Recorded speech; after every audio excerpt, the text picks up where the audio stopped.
Hey everybody, I'm the Ranting Monkey, and with me as always is Scribe. Say hi, Scribe. Hi, Hi, Scribe. Scott. And the lovely SDA Er, is joining us as well. Say hello. You never Now's your interrupt turn to me say hello. back, and I feel like you miss the point of. No, you know why? Because I have manners. Yeah, that's no fun. You have manners. You quack at me. Before the stream and not as to upset the chat. Alrighty then. Yeah, How are you golly. guys tonight? I'm good. I'm great. I have had such a productive day. I went to work and I did my work and I did some extra work and then I did a little bit of extra work I was asked to do. Then I came home. Then I started laundry. Then I chopped the video to work on, and then I recorded the audio for the video I was going to work on. Then I assembled the video. Then I posted the video, and I got all the audio done in one take. And then I Okay. made dinner. Nice. And then I'm here. I have had a super productive day. Cool. What about you, SDA? I had a really good day. I had a fun day in my global issues class. I really liked my professor. And I like that we get to talk about stuff. It's nice to have a professor that actually does their job. Cool. So, yeah. I have nothing to talk about tonight other than the fact that the only reason I'm able to actually talk at all is the magic of Oragel. Ah, Oragel. I love this stuff. When a monkey tongue gets injured, smear some cream on it. Oh, let me tell you, it burns when I put it on, but then it's like, Feel So the burn. anyway, do we have news? We do, but I have a couple of spillover ads to do, unless you want me to do those like YouTube time. Oh no, go ahead and do them if you got them ready. All right, we'll see. First, I think I saw Sanguine in the chat. So if Sanguine is here, I have yours ready. And I see Skeptalk. I don't know if Timothy Seelbeck is here, because this is technically his ad that Skeptalk paid for on behalf of him. But I will read Sanguine's at least, unless or until I see Timothy. All right, so Sanguine had requested a movie trailer for a surrealist alt-left comedy. I have done my best. Enter a world where social justice protects and respects everyone all of the time. Everyone is safe. Nothing is allowed to be offensive. The people walk in the calm assurance of mutually recognized fear and paranoia.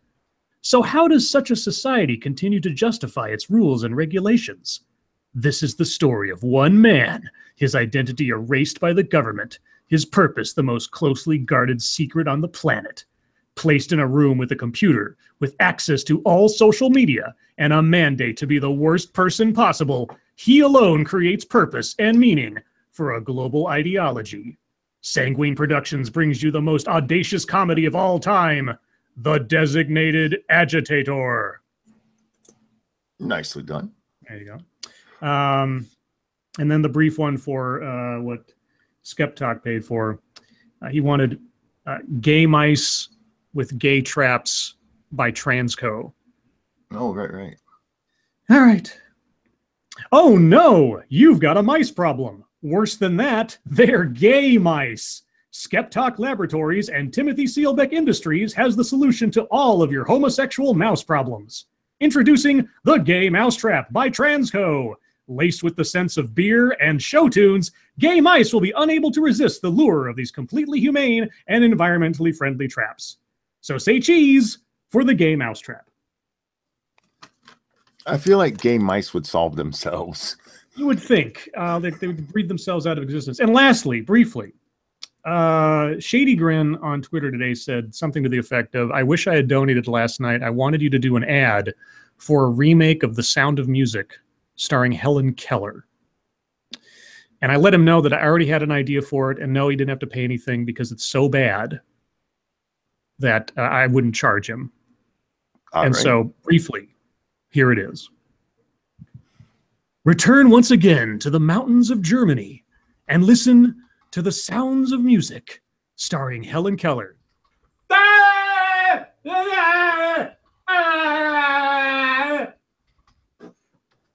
The end. Nicely done. That is so bad. Anyway, That is bad. That is bad. But News, it was right? too soon, says Skeptic. Too soon. Germany, yes, mining freedom. I mentioned it, Germany. Right there, I have Downs. Yes, well, you and Helen Keller would get along just fine, I think. So not a lot happened today. There are a couple of stories that stood out, but there's nothing like earth-shattering, at least not yet, because Trump is about to hold a campaign rally in Phoenix, and a whole bunch of people are gathering to protest him. As you do. As you do. This breaking news from CNN. Protesters at the University of North Carolina at Chapel Hill are chanting, "Tear it down," over a Confederate monument on campus. Of course they are. Do we care about the rally at all? I don't give a fuck about it. Okay. I wouldn't really care. Thank you, Timothy Seelbeck. Sound of Music was in Austria. Yeah, well, it's a remake. I can do whatever I want. I mean, I wasn't going to say anything, but... I don't care. You should. Why? Because you know, I mean, if you're going to put effort into making fun of the mentally handicapped and... No, I didn't put any effort into that at all. No. Well, I mean, if you don't know where it was taking place... Yeah, well, in my version, it took place in Germany. Because there were Nazis involved, and Nazis only existed. We're ripped off. Shady Grin. Except he didn't pay anything, so he's fine. Yeah, well, he should have been paid for that since you got it wrong. Okay, well, that aside. Do you guys want to hear the latest about Trump and Russia, which we haven't heard a squeak about in about 2 weeks? Sure. All right, here's the latest. Because they are still investigating this, even though they're not talking about it nearly as much. Founder of firm tied to Trump dossier speaks. The co-founder of a Washington opposition research firm that produced a dossier of salacious allegations involving President Donald Trump has finished his closed-door interview with congressional investigators. The research firm, Fusion GPS, now known as Splinter, no, I'm kidding, says co-founder Glenn Simpson told Congress the truth and cleared the record on many matters of interest to congressional investigators. Simpson appeared privately Tuesday before the Senate Judiciary Committee, one of several investigating Russia's interference in the 2016 election, which they didn't do, and any possible collusion with Trump associates. Fusion's GPS hired the British intelligence officer who produced the dossier containing allegations of ties between Trump and Russia. So if it turns out this guy's full of BS, then the whole thing is probably BS. Not that we don't already know it isn't, but whatever. What else? We have Charlottesville news. Would you like some Charlottesville news? Charlottesville. Well, Charlottesville had a city council meeting. A very raucous city council meeting. The picture I see in front of me is one of somebody standing on the city council's desk. You know, that big curved desk that most city councils have? Mm-hmm. Standing on it with a giant sign that says, "Blood on your hands." Now, given what the mayor did in holding back police, that sentiment is not something I can necessarily disagree with. But I'm sure that's not the extent of the entire demonstration. I'd like to know the context of it. Yes, exactly. Demonstrators in Charlottesville, Virginia, interrupted and blasted city council members during their first meeting since violent clashes between white supremacists and counter-protesters. I love it, just counter-protesters. Attendees at the packed meeting said they were upset that an August 12th Unite the Right rally was allowed to happen. Real quick, thank you, Snowstorm. We need a Blame Russia version of the Blame Canada song. Oh. That would be cool. I love the Blame Canada song. It makes We should me get happy. Tail feature on that. Yeah. Ooh. I'm gonna. Good idea. Yeah. Tweet our favorite Scotsman. Tail. There we go.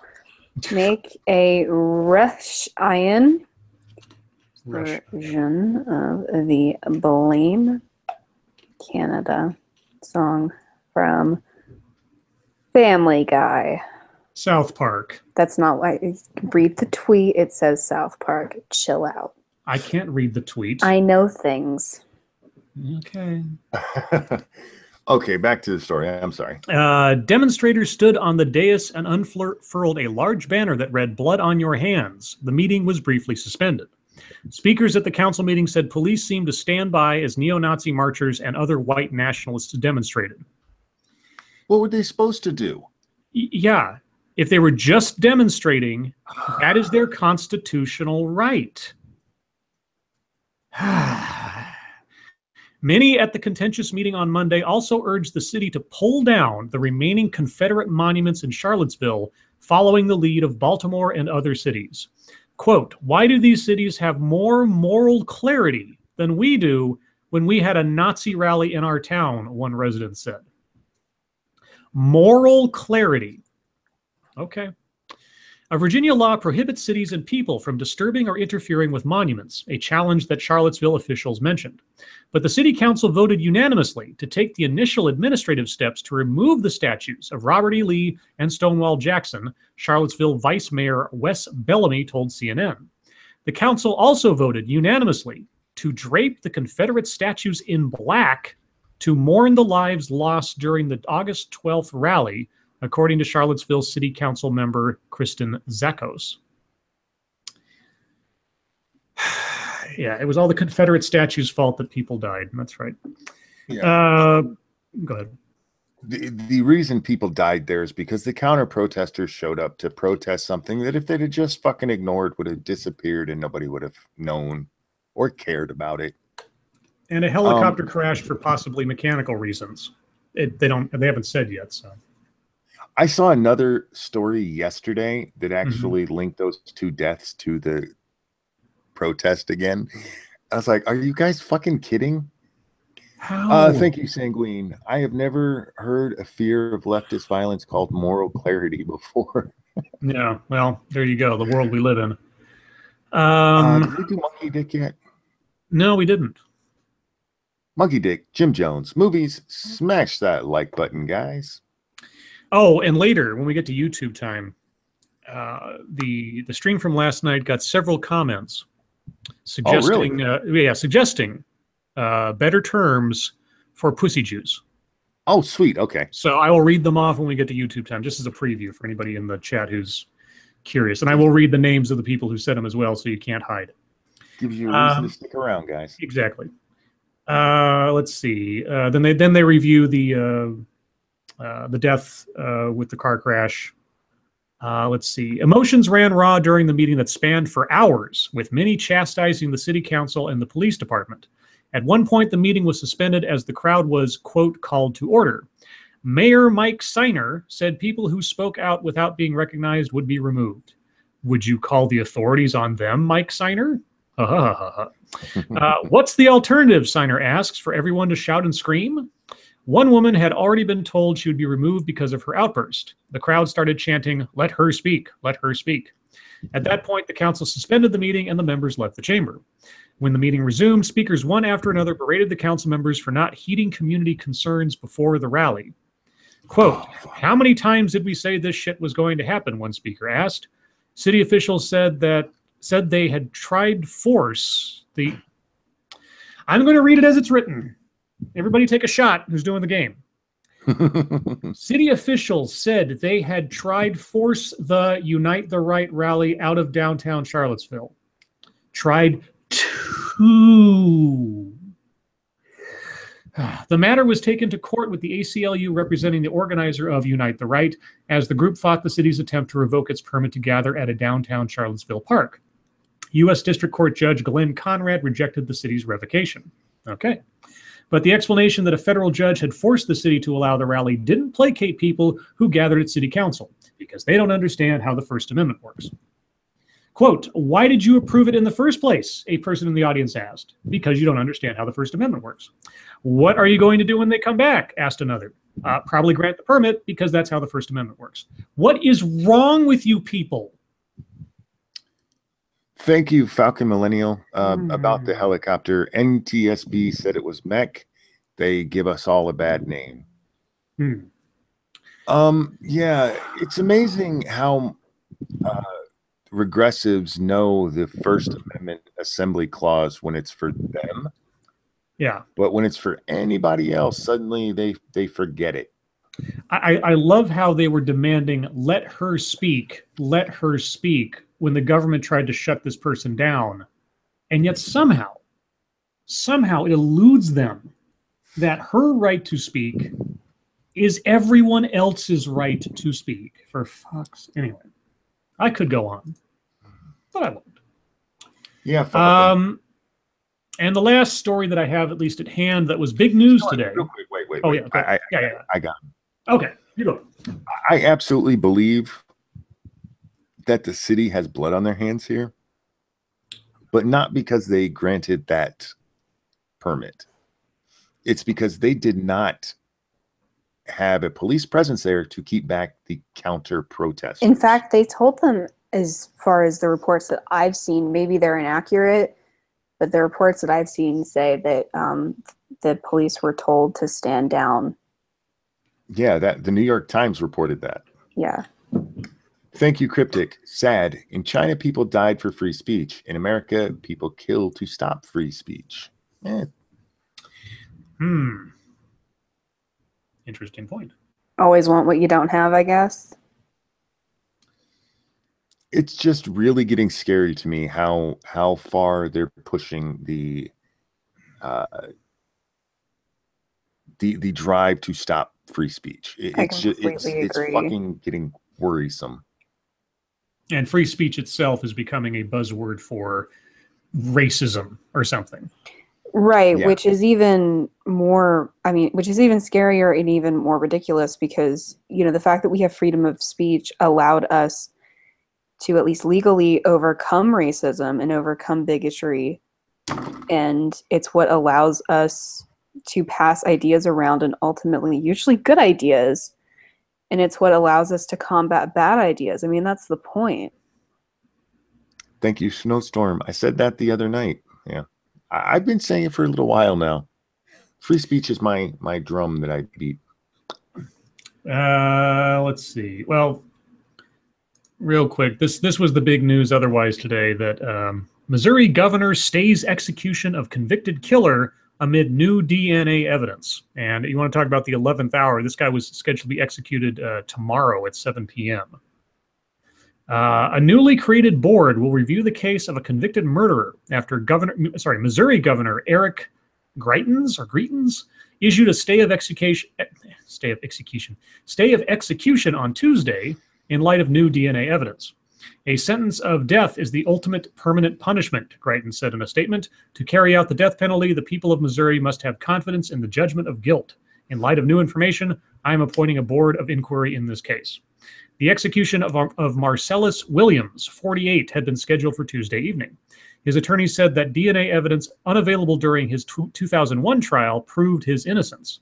However, the Missouri Attorney General's office had argued the execution should be carried out, saying the DNA evidence doesn't overcome non-DNA evidence that connects the inmate to the crime. In a statement, Greitens announced the creation of a new 5-person board of inquiry. The board, which will have subpoena power, will review the evidence in addition to newly discovered evidence and offer recommendation to the governor, who will determine whether Williams is granted clemency. It's situations like this. I have no idea whether the guy is innocent or not, or whether the DNA evidence will prove it or otherwise. But it's sort of like on the edge stuff like this that makes me against the death penalty, just because you can't get it wrong twice. You know what I mean? Oh yeah. I would rather someone just, if they're guilty, they sit in a box for the rest of their lives and rot. If they're possibly not guilty, there's at least the opportunity, conceivably, that if they can prove their innocence after being convicted, that they have the chance to do so. If you kill them before then, you can't do it. And this is one of those situations where it's like, well, I don't know which one it is, whether he's guilty or not, but I'd rather he be sitting in the box waiting to see what happens. So I'm with you. I'm having a hard time speaking. I'm sorry. What, because of your tongue? His tongue is not only injured, but now it's numb. It's numb, and I'm trying not to injure it further. So, yeah, I'm with you on that. This is why I'm not for the death penalty unless we know. There are times 100% okay, I have no problem with it. the dude in that car, Yeah. if they wanted to put a bullet in his face, I wouldn't have a problem with that. Because he straight up murdered somebody, and we know it was him. So, 9% of the cases, yeah, just throw him in jail and let him rot. Yeah, I mean, I'm against capital punishment, and I think I've said this before on this stream. One, because if we get it wrong once, it's not worth getting it right every other time, in my opinion. And the other reason is a more practical one, but it is so expensive to kill somebody. Oh my God. And it's such a headache. Just stick them in a box. Now, the other thing, too, is that, you know, in so many other instances, we see death as a release. I don't see death as a punishment. I see it as an escape from responsibility before your time. I think if you've actually murdered somebody, they should be locked in a tiny little box for the rest of your life with a picture of your victim situated outside your cell door, so that's all you can see. That's my little sadistic part of me speaking there, but you know, that's how my mind works. Well, outside of anything else we want to cover that we know of news-wise? Real quick, nothing for you here. I don't know if this is a joke, but he said guillotines are cheap. I understand that, but the process that we have legally with appeals and all this stuff to get a person to a guillotine is expensive. It's more expensive than just putting them in a box forever. The appeals just cost us tons. Yeah, it's much more practical to just leave it. Well, otherwise, then, we are on to MSS News. Everybody in the chat, if you have stories you'd like us to take a look at during the stream, please send them to us via Twitter with the hashtag MSS News, and we'll take a look. Let's see. First, Cryptic, thank you. I was for free speech before. Because of Monkey, I'm an absolute free speech person now, under the influence of Monkey. Good for you. You know, yeah, since I've become friends with you, like, I really cared about free speech before, but now I just evangelize the crap out of it. It is literally the most important political right we have. You're right. It totally is. Because it's the basis of all of our other rights, in my opinion. And it seems like, and maybe this is just a matter of preponderance in what we do, but it seems like it's more under threat now than I can recall it being in the recent past. Oh, it absolutely is. Yeah. All right, so the first story comes from Chief of Gaul. Okay. Starbucks releases camo cup sleeves in honor of veteran employees. Okay. That's basically it. I mean, I don't. Okay. I was like, okay, all right. It's not very funny, not controversial. I don't. That's fine. It's their employees. They can honor whatever they want. Let's see what else we got. Oh, Mashies, who sent us that one too. Okay. Oh, okay.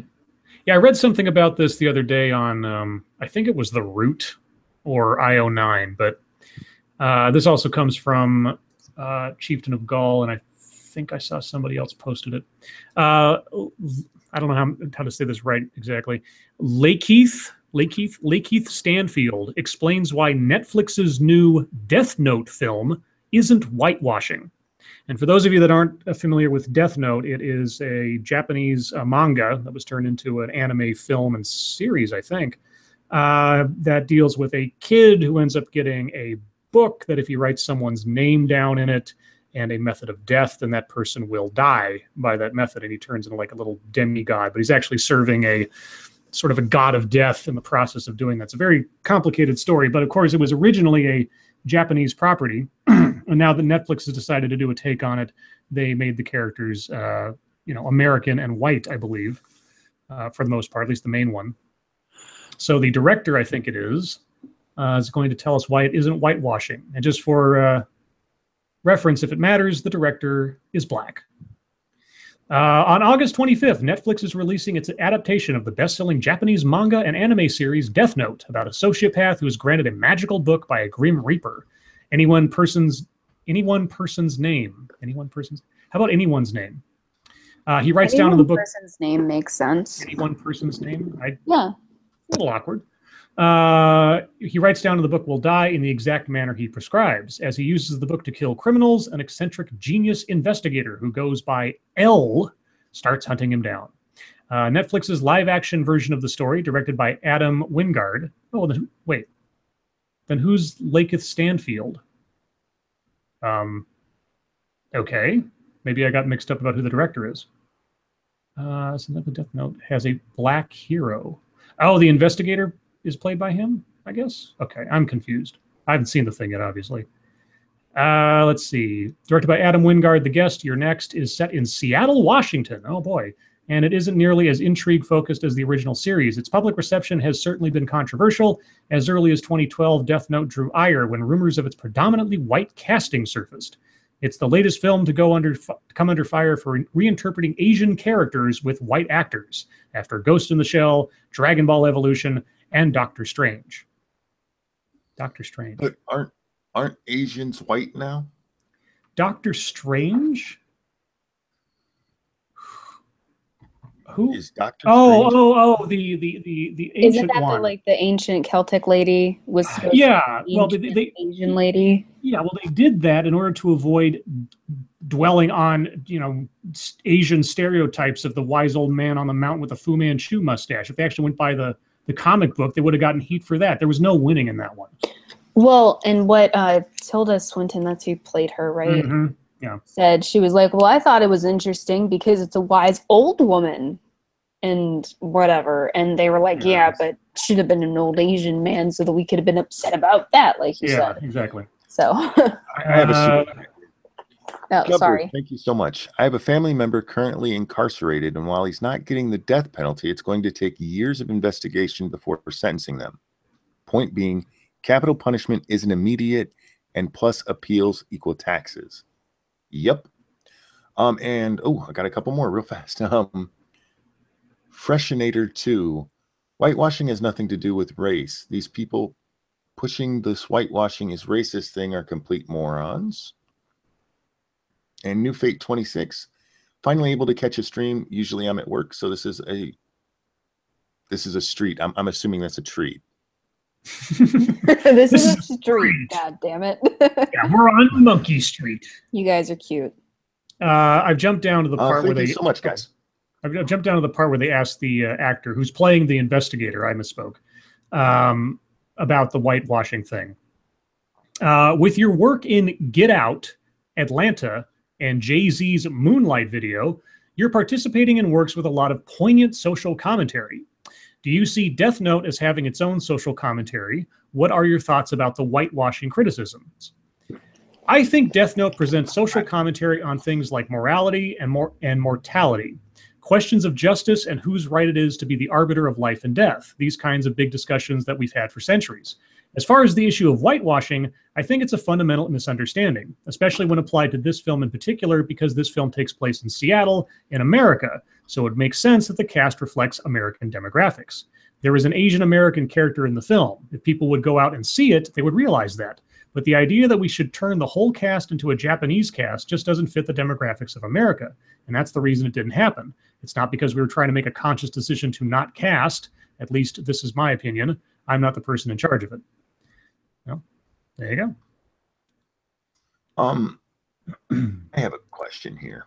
Yes. How come when we take, say, The Office and redo it here in America, it's never a question of whitewashing? It's the same thing we're doing there. We're just Americanizing it. Why is it when Idris Elba plays a Viking, we don't hear about blackwashing? Yeah, I mean, sorry. It's not a matter of whitewashing. It's a matter of American washing it. It's to make it appeal to an American crowd. And yes, Uzi Q, I know Brits are white. The point being is we don't just steal from Japan or China, or we steal from everywhere. Yeah, I mean, if any culturally white character is reinterpreted as anything other than white, do we hear any outrage? No. Does anybody give a shit? Only the most racist people. How much how many accolades has Hamilton got? Yeah, there you go. That's a good one too. Cryptic, thank you. All right, let's make a tentacle porn in America. Oh man, I'm good, thanks. that was called The Thing by John Carpenter. Freshinator, thank you. Whitewashing refers to painting fences to make things look good and remove all the bad parts. True story. Oh, Dark Shade, I'm so sorry. Dark Shade port. Oh Oh, yeah, I you own a port. forgot. Oh my God, I'm a jerk. I'm a jerk. And Mr. Batsu, thank you. I thought I noted that. I'm sorry. Did I put that down? Of course I did on the one I left at home. Oh, dang it. Dark Shade. You will get that. I will. I apologize. I will get that by tomorrow. I'm sorry. I was supposed to look that up and I left it at home. I thought I had them all. Okay. Well, I'll work on that tomorrow. I apologize. Message retracted. Okay. Somebody super chatted you and they retracted it. Yeah, well, here's the other one. Mr. Batsu, thank you. Have you guys talked yet about Google search blackwashing search results yet? Try an image search for something like white inventors. Okay. Sure, let me see. That's an interesting experiment. Image for white inventors. Oh my gosh. Well, those are not white people. Holy cats, you're right. Wait, is that really? Hold on. Yeah, go to No, Google seriously. image search, put in white inventors, and see what I'll share my screen. I mean, there are some mixed in there. It's not completely, but there you go. That's weird. Yeah, that is weird. It's probably because a bunch of articles about black inventors mention white inventors. Well, there's probably a lot of articles that mention that white inventors aren't the originals. That the Tariq Nasheed idea that everything was invented by blacks. We was kings and shit.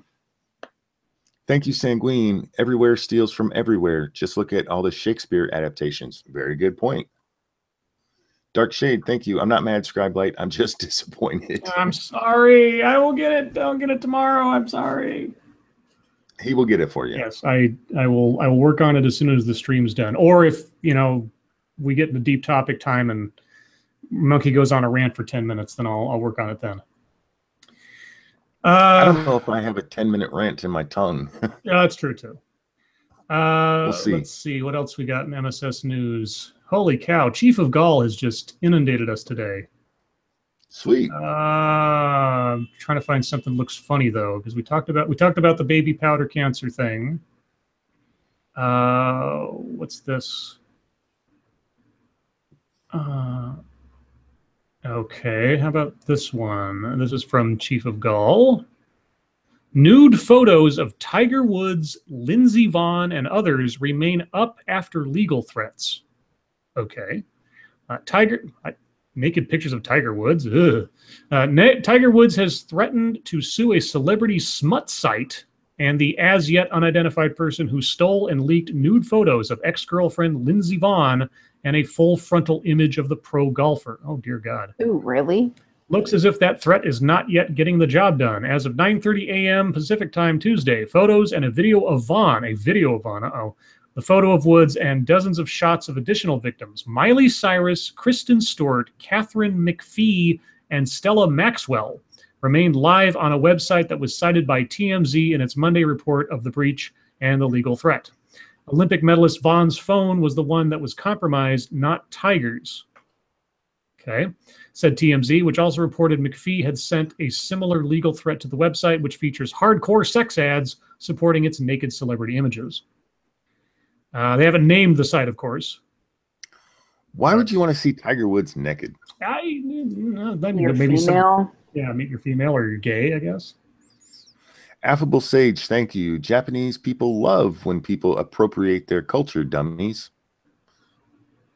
I'm not Asian myself, but I've heard that before. Imitation is the sincerest form. Well, I mean, would we hate it if, like, an Asian, like, I don't know, like a whole town in Japan was like super into American football? No. I No. think, I mean, honestly, I would be like, oh, that's actually pretty interesting and pretty cool. I would be totally okay with that. Oh, this can't be real. Oh no. Okay, What's if this is true, okay, this comes from Wayne Cochran. Please tell me this is a joke. ESPN polls football announcer Robert Lee from UVA football game. And here's the thing. Apparently, even being Asian doesn't mean people won't take you for being a white supremacist. Oh my God. Speaking of which, Sanguine, thank you. Maybe they're curious how Asian he is. Mm-hmm. ESPN confirmed Tuesday night that it had decided to pull an announcer from calling a University of Virginia football game because his name is Robert Lee. This Robert Lee is Asian. Quote, we collectively made the decision with Robert to switch games as the tragic events in Charlottesville were unfolding simply because of the coincidence of his name. In that moment, it felt right to all parties. What?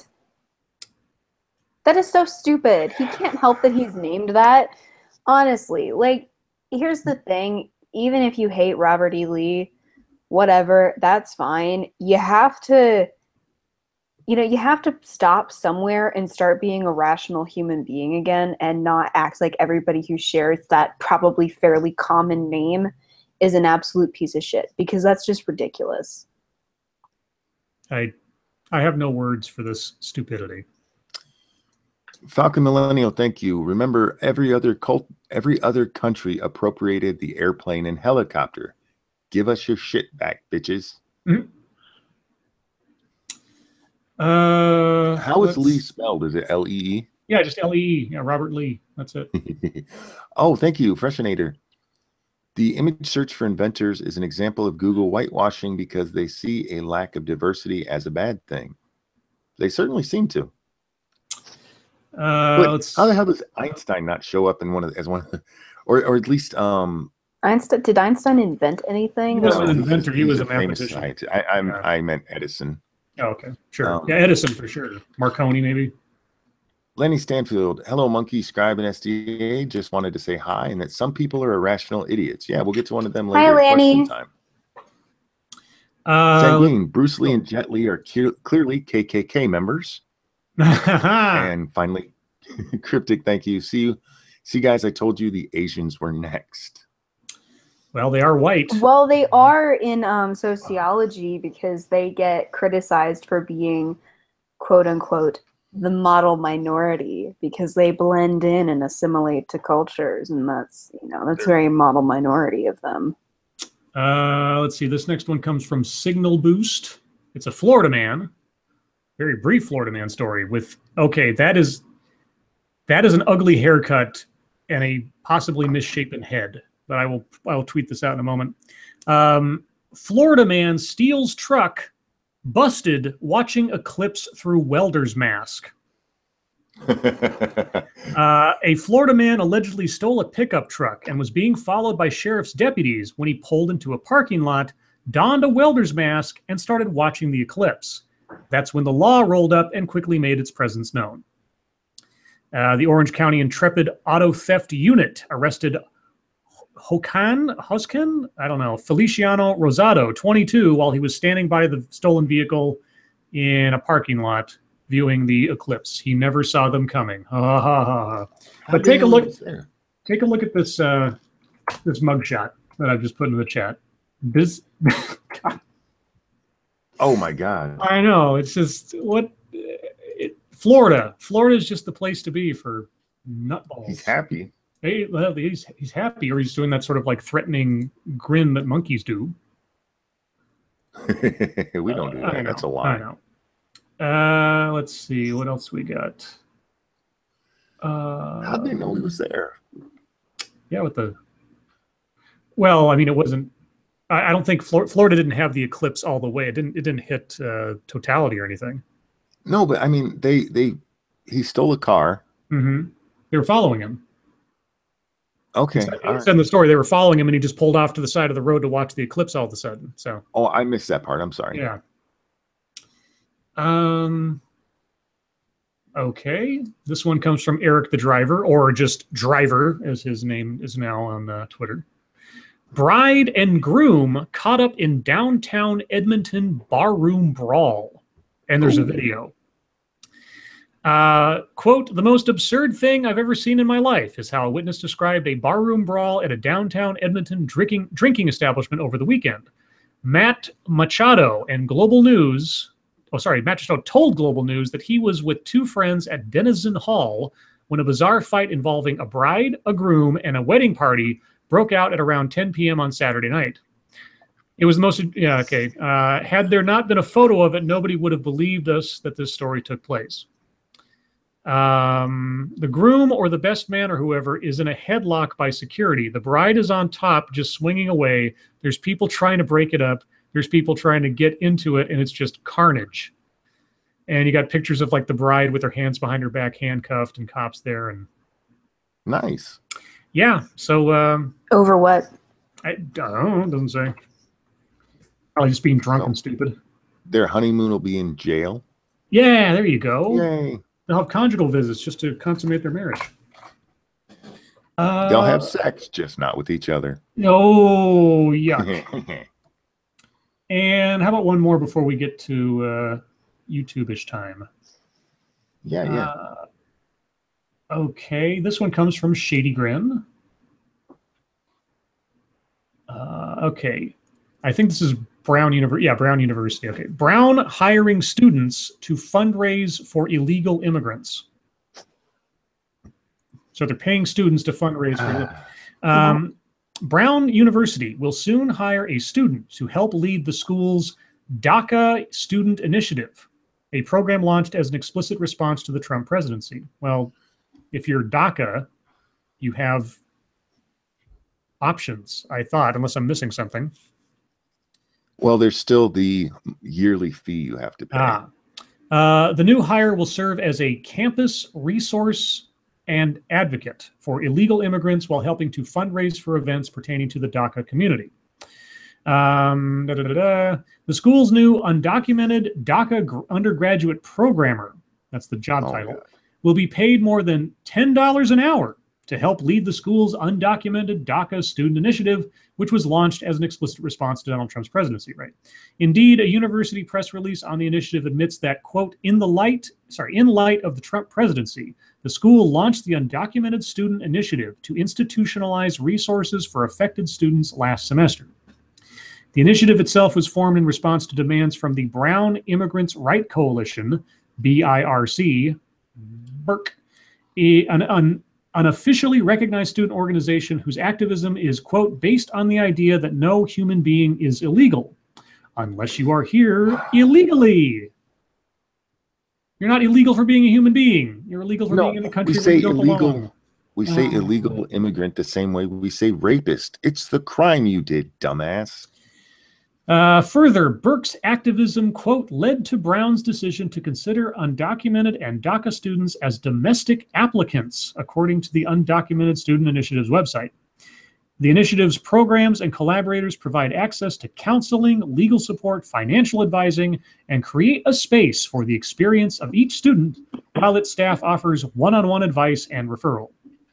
As such, the successful applicant for Brown's new advisory position will work closely with staff members on the initiative to start a programming series, there's two M's in programming, guys, that centers the experiences and narratives of undocumented and DACA students. The experiences and narratives. Okay. Well, it'll give Splinter something to talk about. Oh, man. Was that a segue? They love their undocumenteds. It's true. So unless we want to do any more, then it's YouTube time. No, we can go into YouTube time. Well, before we get into anything else, let me read some of the comments from last night's stream. Yes, guys, this is in relation to a euphemism for pussy juice. Yes, so these are some of the suggestions. I think some of them might have been said on the air already, but I will read them off. Belias Fire says sushi juice. Okay. Jago Dragon says peach juice. Patrick says smush cookies and cream. Daniel Hodgson says pink deception. He also suggests camel toe mirage or camel toe perspiration. Oh, ew. Higson Armories says flap grease. That sounds gross. Snickering Bear says beaver water. Colin Dick, I think you said this one last night. Lips balm. And yeah, we had lip gloss or something like that last night. And Trevor Mendoza says pink lemonade. Oh, I like pink lemonade. I'm okay with pink lemonade. You want some pink lemonade on your turtle cave? Well, if she's happy enough, it'll get there anyway. You. Thank you for Cynic. That pic was of Carlos Rodriguez, known as Happy to his friends, not the truck thief. You do not want to see his pics. Okay. Okay. Is he known as Happy because half of his head is smushed in? Mm-hmm. So let's start with SDA. What'd you do today? Nothing. Oh, You had school today, didn't you? Yeah, I had my early day today. Scribbles. I watched your video earlier, so I know you did something, and you told us you did something. Yes, I did something. So I revised the script today because a couple other thoughts occurred to me, and I got it all done in one afternoon. The video, the title of the video within the video is "White People an Explainer," and the member of Splinter starts telling us a lot of things about historical things. How ever since the starting point for all of this is ever since the Mayflower, it's been better to be white in America than anything else. That's the sort of thesis statement. She then proceeds to go over a whole bunch of instances where it didn't matter if you were white or not. It mattered more about your class and your wealth. Mm-hmm. So the entire thing was off the rails in the first 40 seconds. And like, so many other videos and complaints and everything else, they go over long, outdated laws and mention slavery. And I was thinking about this today, as I'm wont to do. If I'm not incorrect, and somebody can correct me on my math, but the laws, since America was founded, like, if you want to go 1776 or 1789 when the Constitution was ratified and everything, regardless of which one you go, if I'm not mistaken, we have been a country longer without slavery than we were a country with it. At this point, yes. Yeah. So when they keep bringing up laws from 1790 and other outdated, antiquated, completely stricken from the record legal quote-unquote precedent that somehow explains how things are as bad today as they were, it hurts my head. It really does hurt my head because somehow the laws that no longer count are more important than the laws that are in place now. And that always really confuses me. It's like, so the way things are now doesn't matter. All that matters is what was in the past, the long past, 150 some odd years ago. But this video is just a mishmash of facts and claims that lead up to why Donald Trump got elected, and be careful, people, because this country is becoming browner and soon white supremacy won't be taken as seriously or something. I'm like, white supremacy is not taken seriously now. This is why they are the butt of jokes. This is why they are the bad guys in movies. Nazis are not popular. White supremacy is one of the most reviled ideologies in the country. Where are you coming from? Well, not if you need oppression points. This is it. But I was really curious to know how Splinter was going to explain to me how I am on the basis of what I look like. And they did a bang-up job. Boy, oh boy, they got me down to a science. No, it's bullshit. It's absolute bullshit. It ticked me off when I saw it. And so anyway, I did that. And yeah, that was my YouTube stuff for the day. I unfortunately was not able to do anything, and I probably won't be able to tomorrow either. My tongue is all fucked up. Oh, you know what you should do? You should do one video just to give yourself some healing time. That's all text to speech conversion. Oh God, no. No, I'm serious. Try to do something tomorrow, guys, because I haven't put out a video in like almost 2 weeks since school started, and I'm really sorry about that. I just really need to find the time.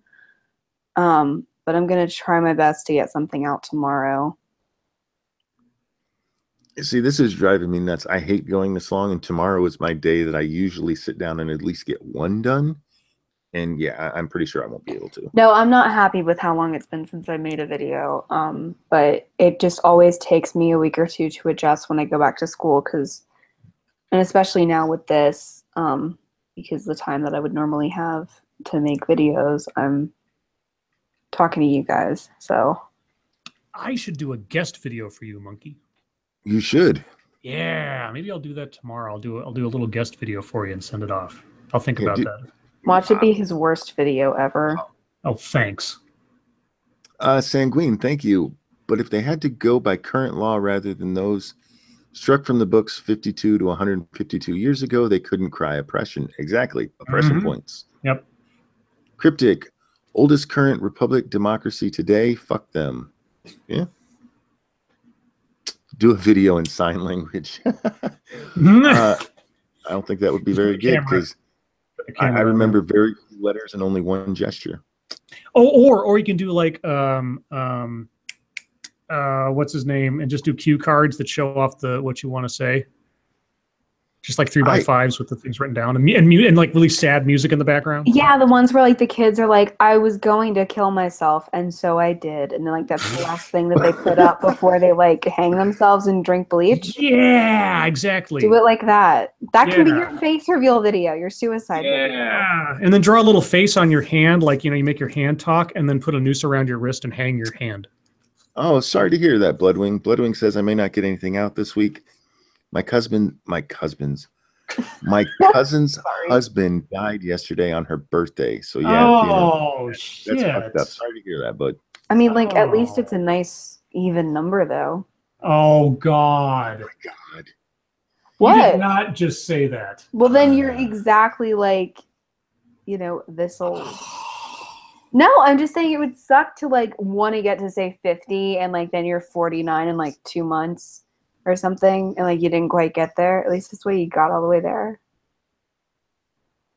If you're looking for a silver lining, I guess she's found one. I like to find silver linings. Do we have any YouTube drama? Oh, I have a little bit of drama. Okay. I don't know how I got pulled into this today. Hold on, the maladjusted one said SDA doesn't let the body get cold.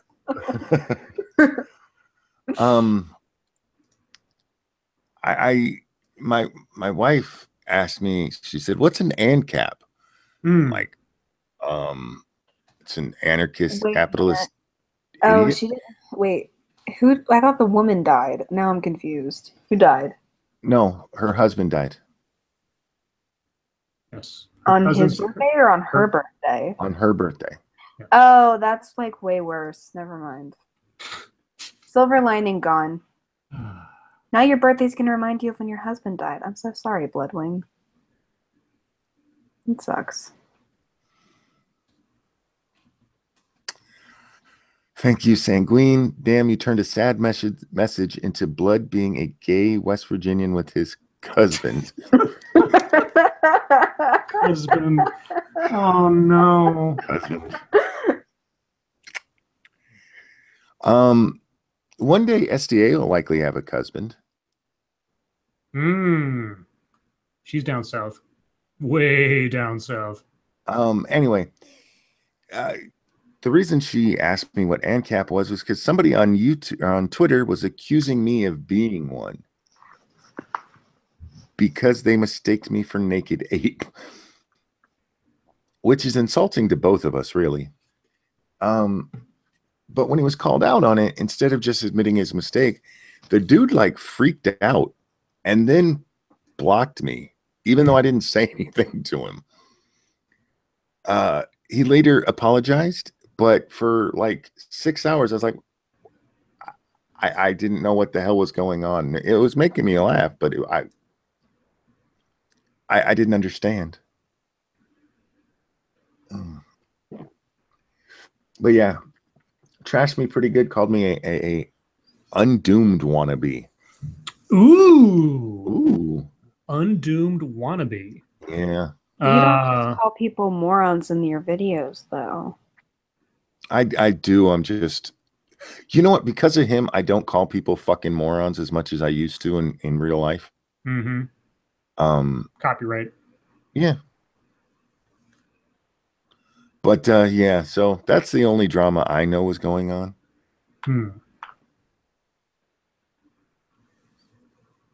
Wait, didn't somebody make a video response to you? Yeah, apparently somebody did.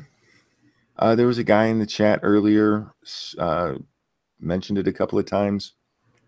Excuse me. I went and looked, and I didn't watch it because it's a 31-minute fucking video. But apparently... That is so long. Apparently it's about my Sargon video. How long does that one go? A couple weeks. Couple weeks. Yeah. Sorry, there's a moth in here. Kill it. SDI. I believe in you. SDA. Yeah. I thought of a question for you. Okay. How do you play Pokemon with your aversion to insects? I'll be honest, I genuinely don't like bug Pokemon, but at the same time, like, they're not as gross looking. Because they make them all real cutesy. Ones. Yeah, they make them all cute and, like, you know, Caterpie. But I actually don't like the moth insect Pokemon. I don't like them. Okay, I was just wondering. No, it's okay. A couple of people have asked me that. And that's fine. Like, it's just my least favorite part of the game. My son was watching Pokemon with Little Butt today, and there was a bug Pokemon on him. Like, how does she do that? Okay. I'm a little bit like Misty with like the Caterpie episode. Oh, okay. Caterpie loves me, but I'm like I'm hesitantly okay with it. Nothing for you here says, oh, like you haven't heard every disagreement possible about your Sargon video. Yeah. The guy said he was going to try to make it back for question time because he has questions about it. So we'll see what happens. My tongue is swelling up really bad, guys. Oh, no. It doesn't hurt, though. Because it's numb. I'm probably biting the fuck out of it. Let's see. Do we have a deep topic? Anything we want to talk about tonight, or should I go find my questions? Ooh, questions. I actually liked that. Well, first, I'm trying to do this plort ad for Darkshade. What's a plort? Well, that's the interesting thing, and I think my ad will attempt to, because even on the Slime Rancher wiki, it only sort of hints at what they are, and so you have to sort of make the leap. Just give me another minute or two, and I'll have it ready. Okay, while you're doing that, these are pretty easy questions, some of them. So, do apps help you or just waste your time? Depends on the app. I would say just waste my time. I mean, what kind of apps are you talking about? Because, like, I use my alarms app. Yeah. I mean, most, as far as I can tell, 95% of the apps out there that I've seen, at least, I look at them and think, would I have needed that if I didn't have an iPhone or a smartphone that could run it? No. So moving on. That's kind of it. It's like with so much other technology and little gizmos these days. It's like I grew up without these things existing, and people live just fine. Do I need it? No. Oh, Scribe, you sound so much like an old man. I'm a Luddite. It's true. I'm such a Luddite. I mean, but some apps do waste my time. Like the Reminders app. I don't actually use it, but like I put stuff in there, and then I get annoyed when it reminds me to do shit. Do you keep a diary or journal? Yes. These streams have become my diary and journal. Yeah. Don't we know it? Dear Scribe. Oh, yes, dear scribe. Should schools offer cash bonuses for good test scores? No. No, because that will encourage a whole bunch of underhanded things to get it. You don't want to incentivize education with a payoff, because people will find a way to cheat, especially if the teachers think that there's going to be some kind of financial benefit for them, because it has occurred in the past that teachers have changed their students' tests to get better scores, to get their grades up, to keep their jobs. This happened in the DC school district. Mm-hmm. Yeah, It also happened in Atlanta. It was a big deal. Yeah, it's not uncommon, but yeah, you do not want to financially incentivize either teachers keeping their jobs and or students getting good grades. It's a bad idea. Yeah, based purely on test scores. Right, exactly. I mean, there's Oh, some, I'm sorry. Sorry, there are some researchers that argue that we shouldn't even have tests, and that we should just have like other types of assessments, like papers and projects and things like that. So I guess it just depends on how you feel about that too. What is your personal credo? What? Your personal credo. What does that mean? Your mantra, your personal saying, that kind of thing. I don't know that I have like a saying, but I like to be positive. Thank you, Cryptic. SDA doesn't like to be poked by a man sometimes. No. I have a credo. I've used it since I was very young, but it is very personal, so I won't repeat it out loud. Mine is very simple. Fuck it. Look, seriously, I'm on a golf course. There's a hole in the ground. Fuck it. Fuck it. Okay, I have this ad ready. Cool, go ahead. I have attempted, through my absolutely having no knowledge of what Slime Rancher is, to do this. Is Dark Shade still here? I don't want to read it if he's not here. So Moonshot says, yeah. Says your personal credo is, got it. Well, now it probably is. Now it probably is. Of course, that can also be used in some really kooky ways too. It's like, hey, Scribe, you ever heard of explosive diarrhea? Got it. Okay, I'll wait and see if Dark Shade is here. And if so, I'll read it to him. If not, I'll hold on to it till next time I see him. Dark, if you're here, make yourself known. Come into the light. Come into the light. Nope, there he is. Okay, before we go. All right, here we go. This is my attempt. At Dark Shade's Slime Ranch, our slimes reproduce the finest plorts that Nubucks can buy. Our slimes are fed only the finest corn-fed roostro meat. And what is a plort, you might ask? Well, it's totally not slime poop. It's just they're fun-colored droppings. So if you want fertilizer for your lawn that might not actually help you grow anything, get a bag of Dark Shade's quality plorts today. Well done. Yeah, apparently this is what this game has. You feed your slimes food, and they produce plorts, which you then trade for money that you use to then upgrade other things. But they don't say that plorts are actually slime shit. It's guano. It's just what they produce. So there you go. All right. Do you or did you participate in class? Not any more than I had to. I'm a talker. I liked participating in class. I think it helps you learn if you ask questions and get involved in the discussions.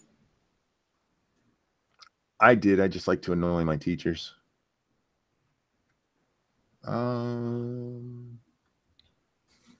Let's see. I'm trying to make sure I didn't go get any that we did before. It's a memory test. Did we do What Are You Afraid Of? Dark Shade gives you a super chat. Okay. Thank you, Dark. Claps for Scribe. You're welcome. Was it worth Glad the you liked wait? it. Yeah. What are you afraid of? Well, like my deepest seated fears are like dying of an aneurysm or paralysis of some kind. Claustrophobia, and I'm afraid of heights. I'm claustrophobic. Obviously I don't want to be in like some sort of accident and be paralyzed, but my other stuff that stems from anxiety, I try to actively work on so that I don't have to deal with it, which goes pretty well. And so I don't really deal with a lot of the in-your-face stuff anymore, which is really good. You know what weird sort of phobia I have that's sort of the reverse of, oh, you got another super chat. Minding freedom. SDA is about as positive as AIDS. When am I actually negative, though? I know I have a dry sense of humor, but I'm always the one who's like, you know what? YouTube's going to be okay. We're all going to be good and successful on YouTube. Like, I'm never really negative about stuff. I will give you that. You're really not. I mean, I have a very dry sense of humor, and I get that that's not like an American thing for the most part. You know what I think it is? This is what I think it is. I think it's that we talk about movies and you just don't like them. So you've said, I don't like that many times in relation to movies. Yeah, but that's only because like you guys talk about movies. Like if you guys were to talk about documentaries, I would be like, I've seen all of those and I love them all. It's just that I don't watch a lot of 80s movies, I think it is. What is Oh, no, I was going to tell a story. One of the hardest things I ever had to do was I had to get an MRI, and the only way I've ever successfully done them is when they get me high as fuck first. And this one came up, they found a slot for me, and I had like 15 minutes to get up there. So I didn't have a chance to call my doctor, and this was a rather long MRI. And my heart was beating so hard, I don't know how they got a good image. But I did it. I fucking did it. I was going to say, I have kind of a weird, and I don't know if you call it a phobia, but it's not exactly like a fear of heights, but I get this instantaneous sort of like uncontrollable terror if I'm standing on a tall, like if I'm like standing on top of a building, like a, you know, whatever, a tall building, and I look up at the sky, I cringe. I like my body just kind of like collapses in on itself. There's something about looking up from a high place that causes my little lizard brain to go nuts. I don't know what it is. I've never even done that. Yeah, I have no idea what it is. Oh yeah. Yeah, looking up. You know what really freaked me out? I'm sorry. Oh. Something that, yeah, it's called vertigo is what Lycan said. There is a mission in Grand Theft Auto 5 where you have to go way up in the air. And when I was climbing up this imaginary ladder, I looked down and I had no problem with that, but I looked up with my character and it freaked me out. Yeah, I don't know what it is. I mean, okay, they say it's vertigo, but I mean, I don't get dizzy or something. It's just, I like my whole body. Vertigo is an actual medical condition, though. That's the thing. I don't in no other situation am I suddenly like dizzy or anything else. It's just that one scenario. What does disorient me is if like I'm laying on my back like outside and you know, if you like tilt your head up, it looks like the ground is the sky and like the sky is, it like flips the image, like the horizon. I get really disoriented if I do that. I remember like when I was really young, we'd go on these long drives to a little vacation house thing my dad had at the time. And it was against the law, of course, but I'd lay in the back of the truck bed as he was driving. And as I'm laying there looking up at the sky, I would instead imagine that I was strapped to the bottom of a plane looking down at the ocean or something. And it freaked the shit out of me. I think I might have given myself a complex. I think that's part of the problem. Do you have good manners? Who doesn't interrupt at the beginning of the show?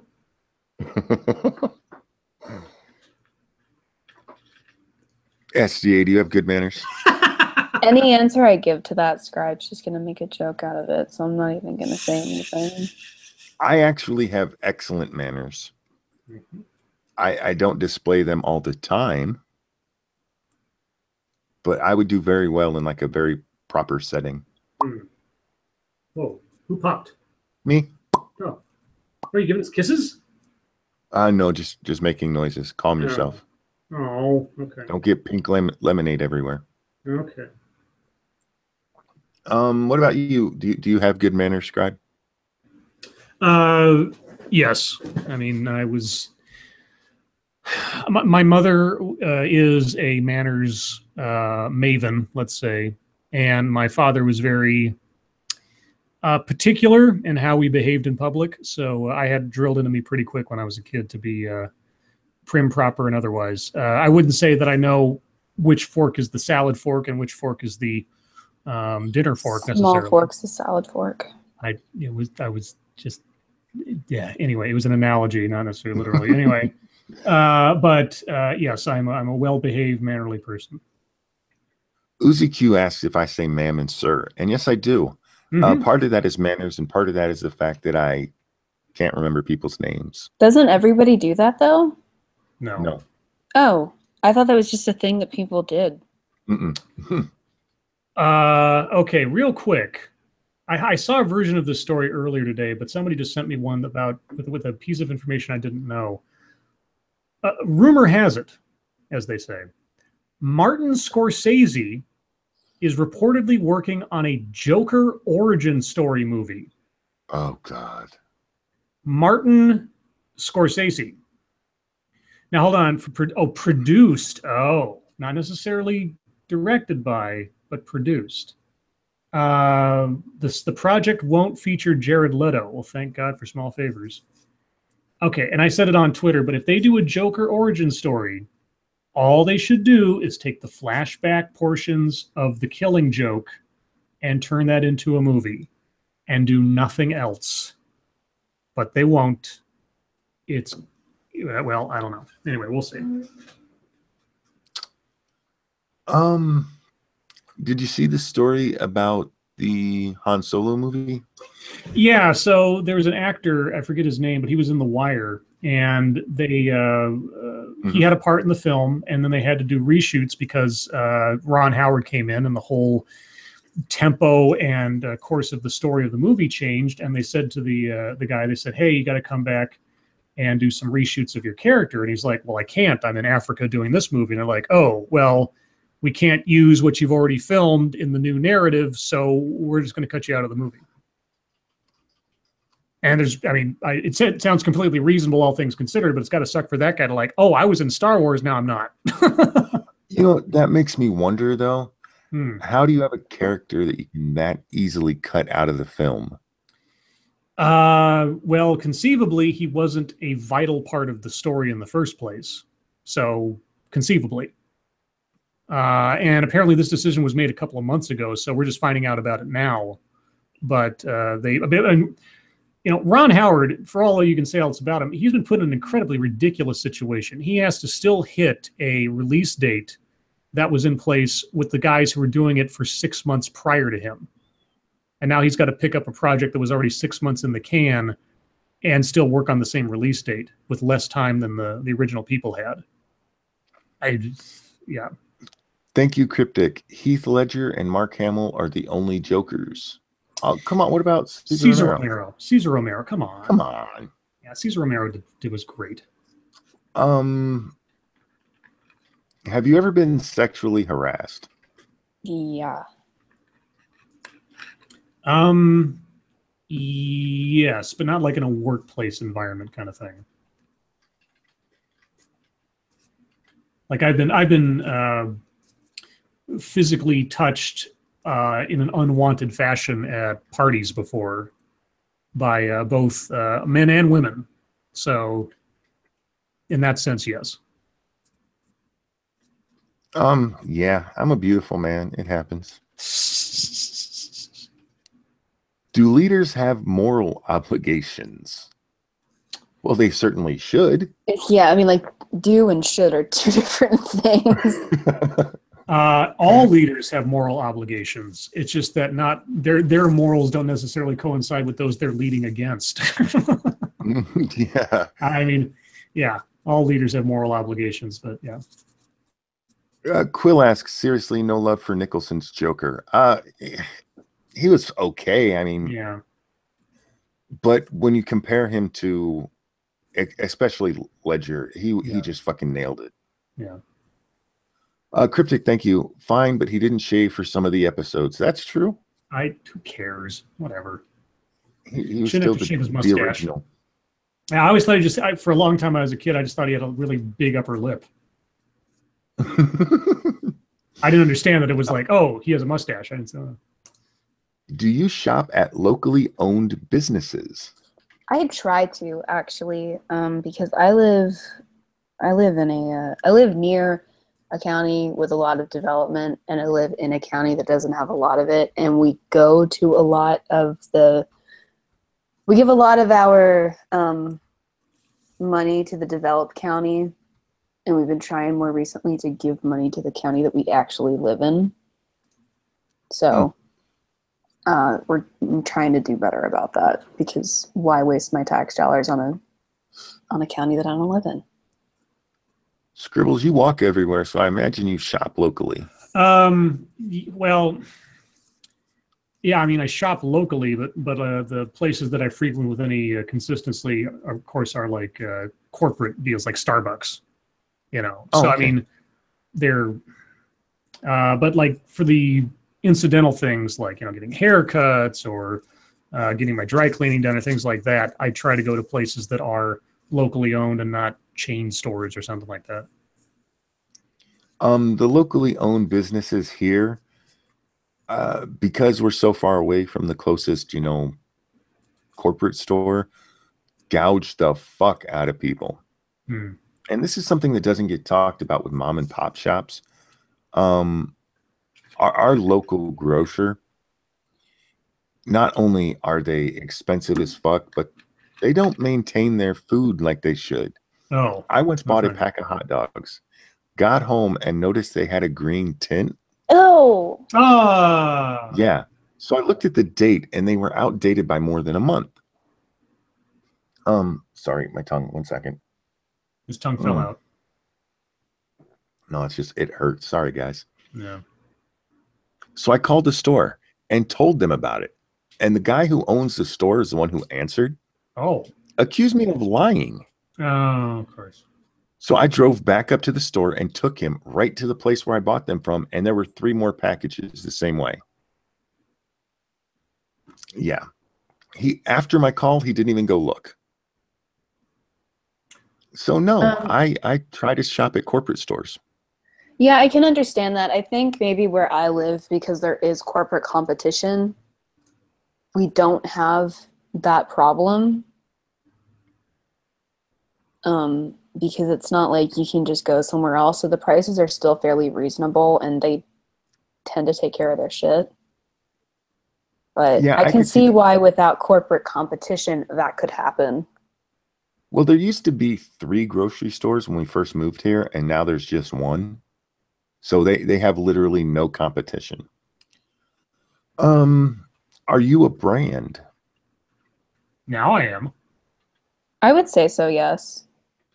I am. I have shirts and like mugs and things, so yeah. Should people be allowed to obscure their identities online? Yes. Absolutely. Yep. Which is more important, talent or hard work? Both. Hard work. I think that's more character building than simply having talent. Yeah, but like, what's going to get you a paycheck? Probably both. If I had to pick one, I'd say talent.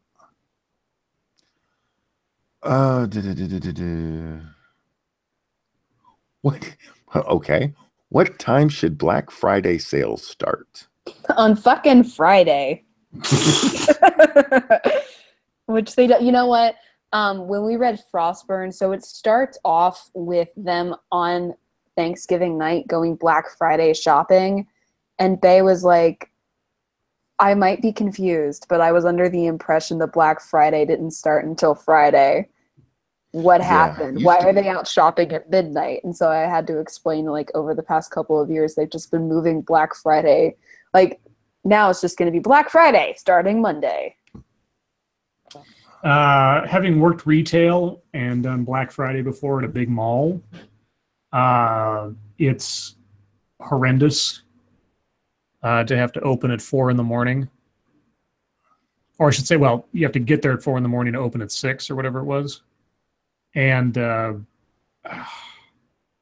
mean, I understand they have to, the whole thing about Black Friday is you're kind of going to get back in the black. You got to make up your money and everything else. But God, being in retail and having to do Black Friday is just a terror, especially depending on the store you're in. When you get like crowds and like people rampaging through trying to get the TVs that are on sale for the last, there's only like 50 of them or something. Oh, Jesus. Yeah. Real quick, I have a super chat. Dominus Kane, Heath Ledger overrated. Jack Nicholson as the Joker. No. No. You're just wrong.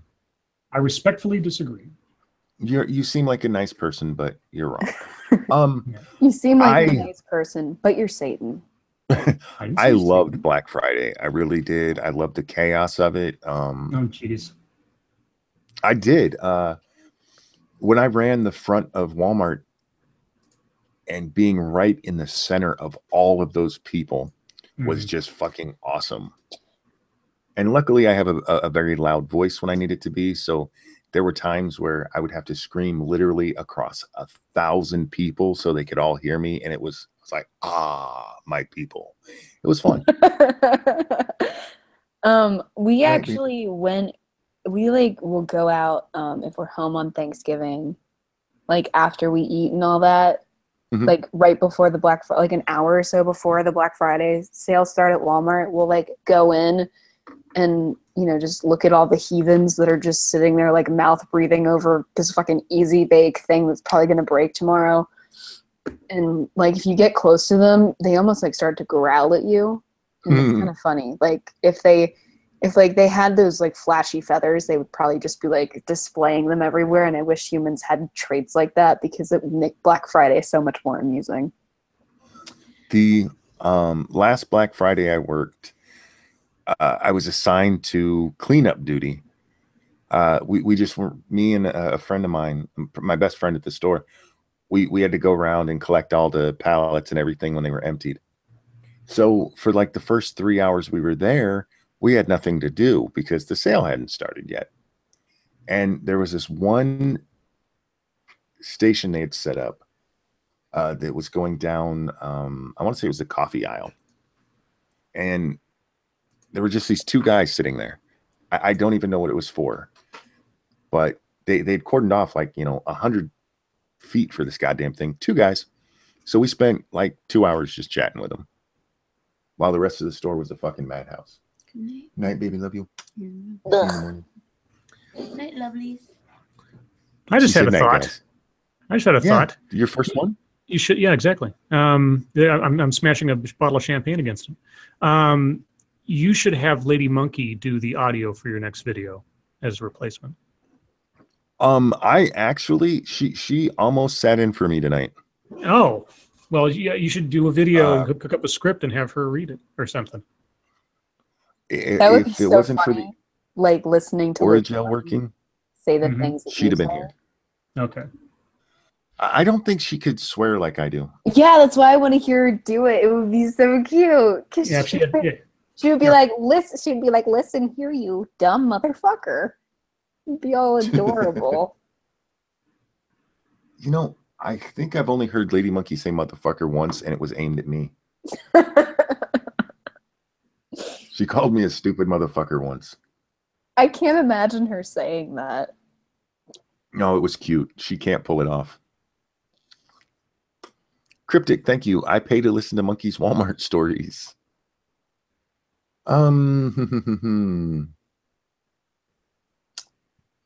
What will you remember most? Oh, that's 2000. Okay, what will you remember most from 2017? I don't know. It's not over yet. Yep. At this point, going to be Charlottesville and that shitstorm. It'd probably be the trips I've taken so far, because I've been to El Paso. I got to do the meetup with Jeff and Poisoning the Well, and that was a lot of fun. Usually travel is what I remember the most about a year.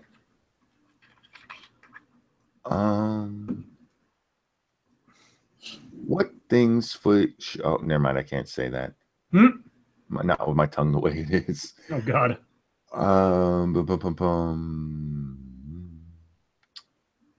Sorry, guys. I'm going through and trying to read the ones that we missed yesterday. Do you like being alone?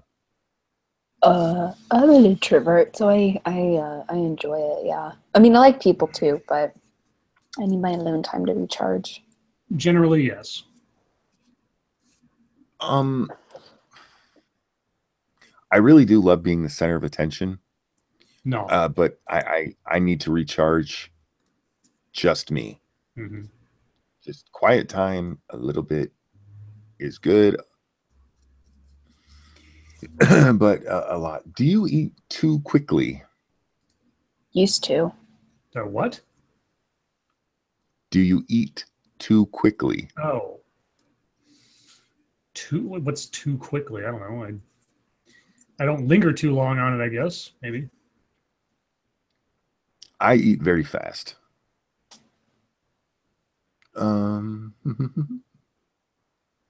How would you make over your mall? I don't own a mall. I would put a roller coaster in it. Oh, that or a slide. But you know what? There's a lot of really gross people at the mall, so maybe not a slide. They just get all their weird butt sweat on it. Strip clubs everywhere. Ew. Yeah. Although I've never been to one, so I don't know. Okay, we're going to do one more question, and we're going to turn it over to chat for your questions. So get your questions ready, guys. I've seen a bunch of them. Get ready to ask them again.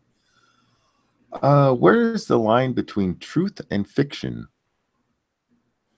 Evidence. Ooh, dun, dun, dun. Like whether or not something actually happened, I guess. Yeah, whether or not it's factual. Evidence. That's the line. It's like, can you prove it? Terry Diamandis at Raining Monkey. I eat very fast. Is that why Lady Monkey yelled at you? No, she usually likes when I go fast. So Ew. Oh, now God. it's gross. Yeah, no shit. Opening that door ever again.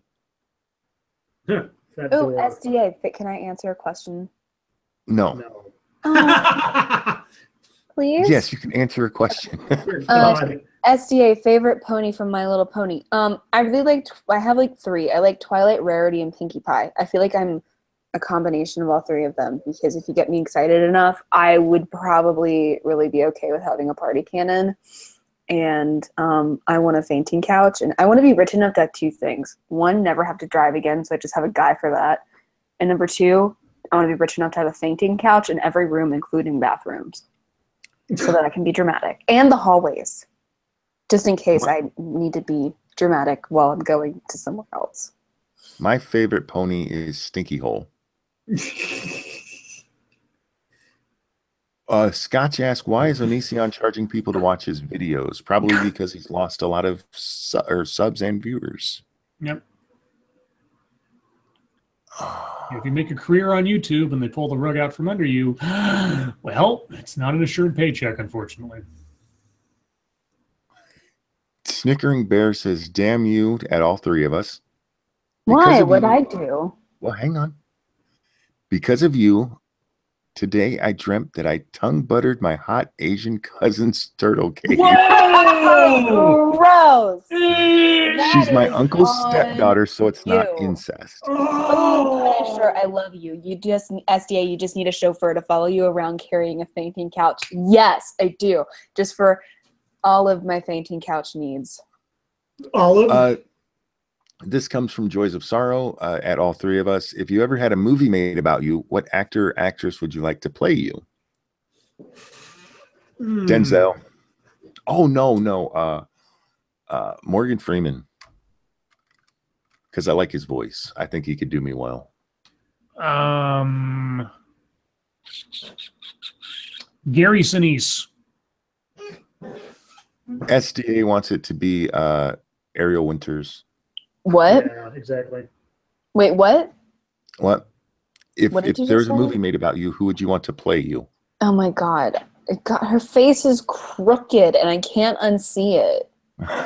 Like, I'm not kidding. Look her up. Her face is it's like somebody punched her from the side and everything just like went that way and stayed. Jesus.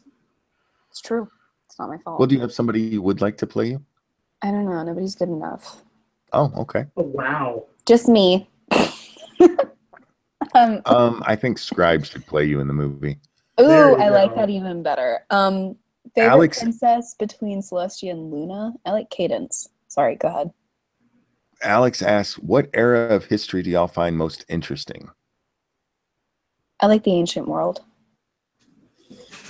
What era? Mhm. Probably. Could you call World War II an era, like the early Oh, 19 the 40s? You know, that kind of era. Yeah, that's. World War II for me too. Second to that would be the Civil War. Both of those are fascinating. Yeah. I like in the chat, Civil War too, actually. Colonial America is quite interesting. Chat Fine. jumped on me, so give me a second here. Mhm. Favorite Hanna-Barbera character? Hair Bear. This is from Mike Europa. Make Europe strong again. Sorry, Jesus fuck. They said I'm guessing monkeys is grape ape. No, Rape ape. the little snickering dog. What the hell's his name? Oh, Muttley? Yes, Muttley.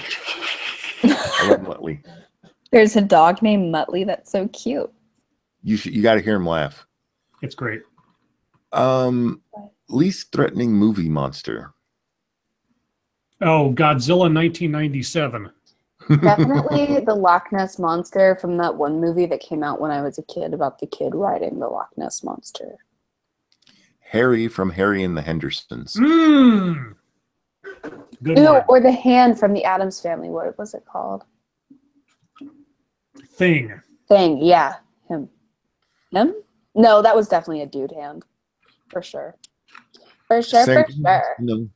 How hot? What's his name's hot Asian cousin is? We can't answer that one. What is it? It's like incest forgivable if she was just that hot. Well, he said it's his uncle's stepdaughter, so it's not. They're not related. Yeah, but I mean, you want like a number rating on how hot she is? I guess that's a question for. How many fingers is she on the finger scale? Oh. Gross. Jack Cochran says, "Oh my God, Jack, you motherfucker, for making me read this. Shouldn't Black Friday start on the first Friday of February?" Oh, that's funny. What? That's funny because Black History Month. Black History Month. Oh. Uh-oh. Stacy Gardner asks, if the political left were to get rid of free speech, what's to stop their free speech from being taken from them? Nothing. That's the point. That's the thing that like we've all been shouting at them and are just like la la la la la. I don't want to hear it. And like, bitch, I don't know how to help you. Jordan asks, what's your opinion of clam jam? As long as there's no pulp, I like it. One more euphemism. Clam jam is yummy depending on who it is. Yeah, but there's times you get down there and like, oh God damn it. Well, that's why I said depending on who it is. I mean, there are some times where you're just like, mm-mm. Dominus asks, what's wrong with the 1989 Batman film? Everything. No, there's a lot of good about that movie. There really is. Yeah. But it has issues. One, they didn't have Robin in it, for fuck's sake. The background story they gave the Joker, they pulled completely out of their ass. There was no reason for it or no need for it. And they did the crime that I think so many superhero movies do. They killed the villain. Yeah. Yep. Do you think villains should have background stories, or do you think it kind of neuters them? Depends on the character. I don't mind a quick. Oh, I'm sorry. Go ahead. Oh, I was just going to say, it depends on the character. Like the Joker operates best as just being a force of nature. He's just the antithesis of Batman. You don't need to know much else, and the mystery actually adds to it. Only if the origin informs the person's motives should you have an origin. The Joker doesn't need a motive because he's insane, so it's perfectly fine for him not to have a clear origin story. If the villain has a purpose or a driving goal, like a Doctor Doom or something, then sure. Otherwise, I think sometimes it humanizes the villain a little too much to a point where you just empathize with him and like you don't actually want him to be beaten by the main character. I don't mind it if it's quick. I know I go back to the comic books way too often, but if you read Spider-Man comics, especially, they give a background story that's usually like 3, maybe 4 panels long. Mm-hmm. I don't see why it needs to be longer than that in a movie. Yeah. Give us 5 minutes of what turned them into the monster they are. Though Venom is a decent exception, because that backstory is that took a build rich up, yeah. And really and pays off because you've got 2 different characters that actually merge into one villain, and both of their backstories are important to why they come together and why they're doing what they're doing. Which of the 3 of you is most likely to be on Louder with Crowder? Monkey. SDA. Oh yeah, probably. Actually, you're right. Probably SDA. Which of the 3 of us is what? Most likely to be on Louder with Crowder. Why me? I mean, thank you, but why me? You show your face and you're more personable than I am. Okay. And I think Scribbles would probably be the best of us on there, just because. Whoa! Calm you down. son of a bitch! It wasn't a slight against you. It totally was, and I'm so upset. I think Scribbles is the most intellectual of us. No, I think that. Yes. Miss Marta. See? Yep. Look at that. Right. Fuck both of you. Turn it off like a switch.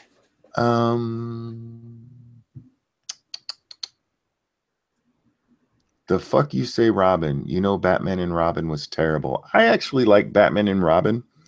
Because, calm down, let me explain. Yes, because thank it reminds you, me of Punisher. I love Punisher right now. Sorry. He just caught up to where you were insulting me by being super nice, and I actually really appreciate that. By saying, cue the fainting couch chauffeur. This would be one of those times.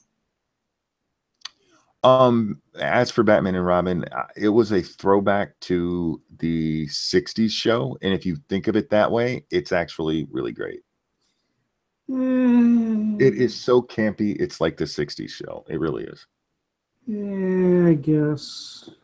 It is. It's like the 60s show with some weird fucking Tim Burton coloring. Yeah, but that's not the pedigree of the franchise they've established.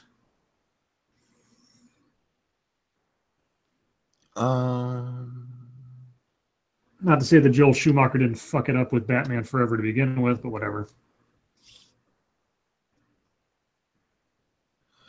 Dean PD asks, when are Mean and Irate Bear going to smash? Soon as your mom's available, dude. Hello. Sorry. That's nice. My bad. Sorry, not sorry. Shit. That was funny. If I dipped my face in a deep fryer, would that be blackface? No, it actually comes out kind of red and melty. Yeah. So it would be Two-Face face. No, I guess. I made a comic book joke. Yes. Lie. What was your nerd porn right now? What was your most likely to in your graduating year book? Oh, I never had one.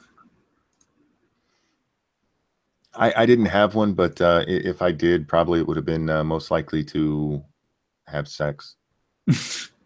I just had sex.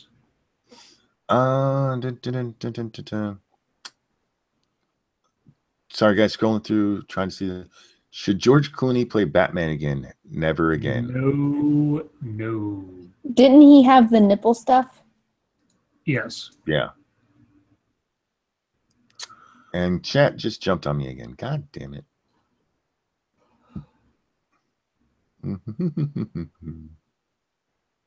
Excuse me. How mad would everyone get if I mentioned Ben Affleck being Batman? I liked Ben Affleck as Batman. I did not. Okay, that's fine. You can be wrong. And I really hated the costume. Oh, really?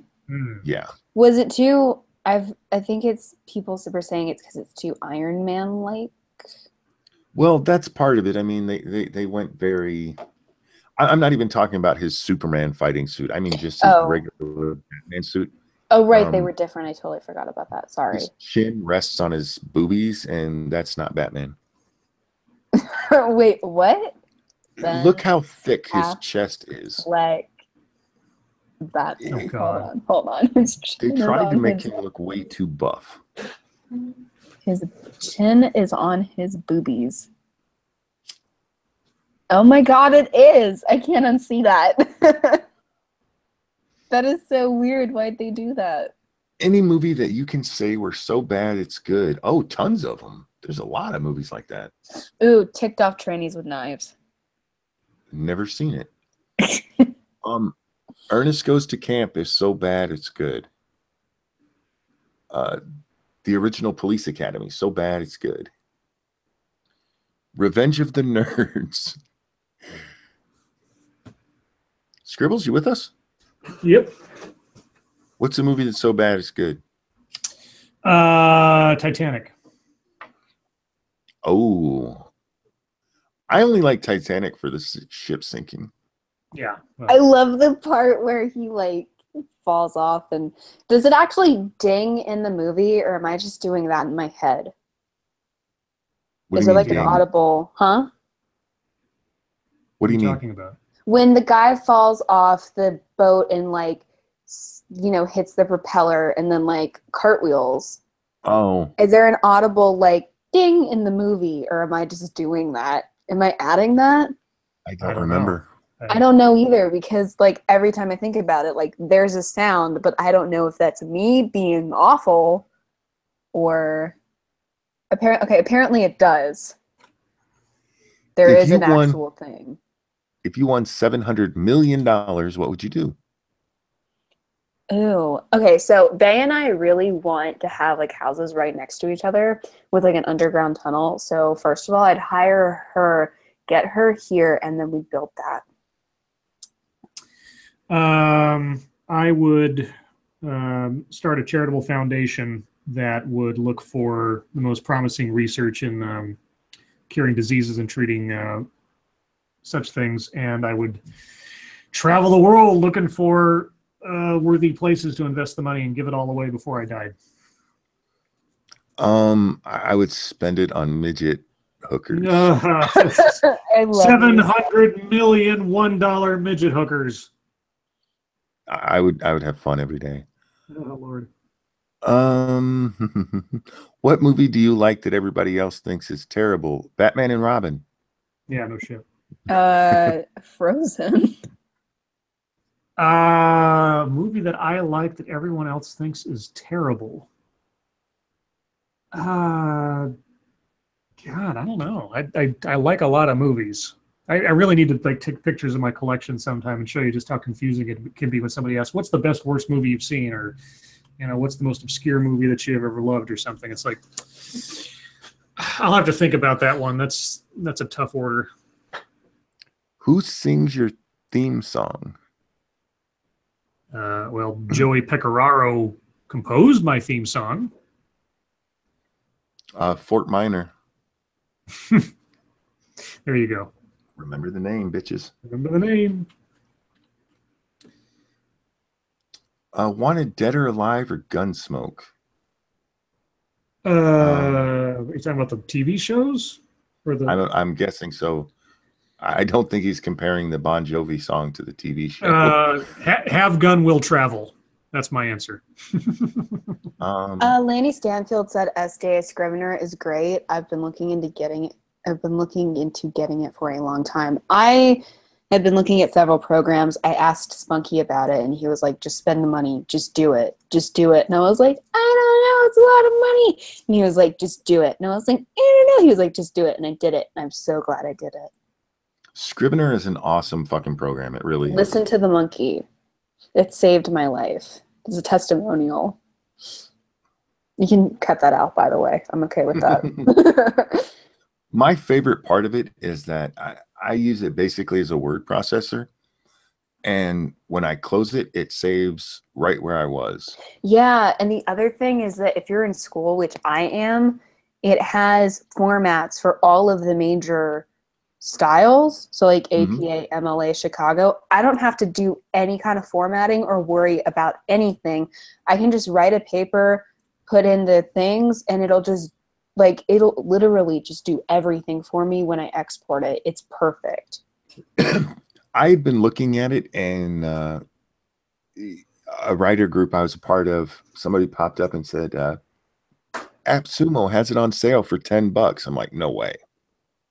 And I went and looked, and sure enough, they did. And yeah, I got mine for $10. And I told Mara. And she got it too. It is an excellent program if you do any kind of writing. It is. Any song that you love that everyone else hates? All About Most That One Bass. Direction songs. Oh, sorry. Oh, you like All About That Bass? Yeah, I you love All About That Bass. It's actually pretty catchy. Like, I'll dance to that song. The Brady Bunch theme song. Oh my God, Scribe! Why? I said it. I didn't sing it. That's your problem. I like a lot of One Direction songs, which most people don't like. Sorry guys, I'm having trouble paying attention to what's going on here with the pain in my face. Poor Spunky. I'm trying to keep up. I rate Prostate. What is your favorite 80s horror film? Nightmare on Elm Street. John Carpenter's The Thing.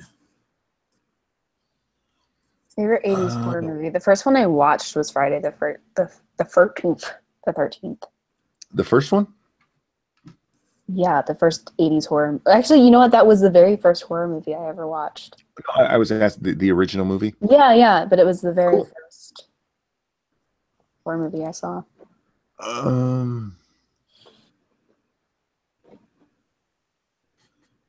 Monkey, close to your chair that will help you with less pain, but you're still able computer and YouTube things. What's the name of the chair?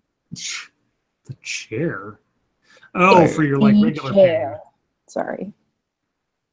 I don't know. Well, we still need to get you one of those lounging computer station deals. Ranting Monkey, did you like Gladiator? It was a decent movie. I love that movie. It's so just popcorn awesome. It was a little too Shakespearean for me. I love Shakespeare, don't get me wrong, but I saw the ending coming and I was like, fuck that. Yeah, no, I mean it was completely predictable, but it was still just I really enjoy it.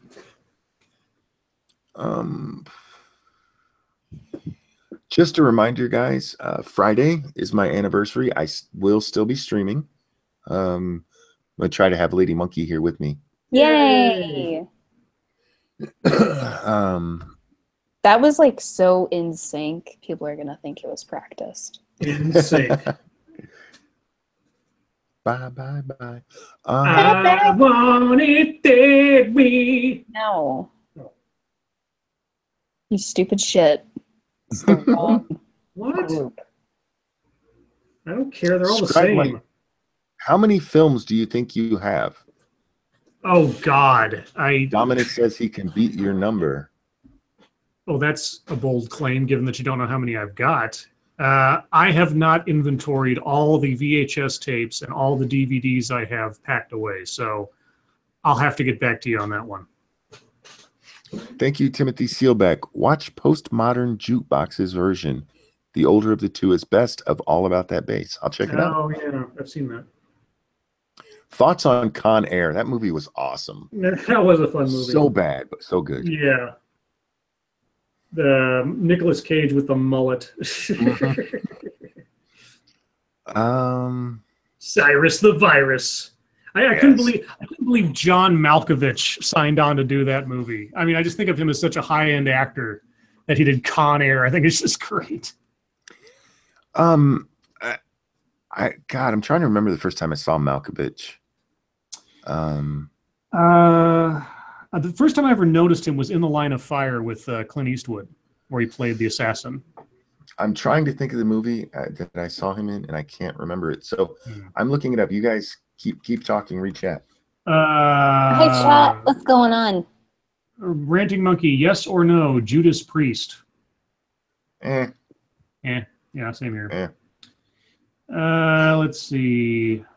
Ranting Monkey, did your wife stop shaving? What's up with your tongue? Oh, gross. Says Dan Curb. Don't be gross. Oh. Gross to be gross.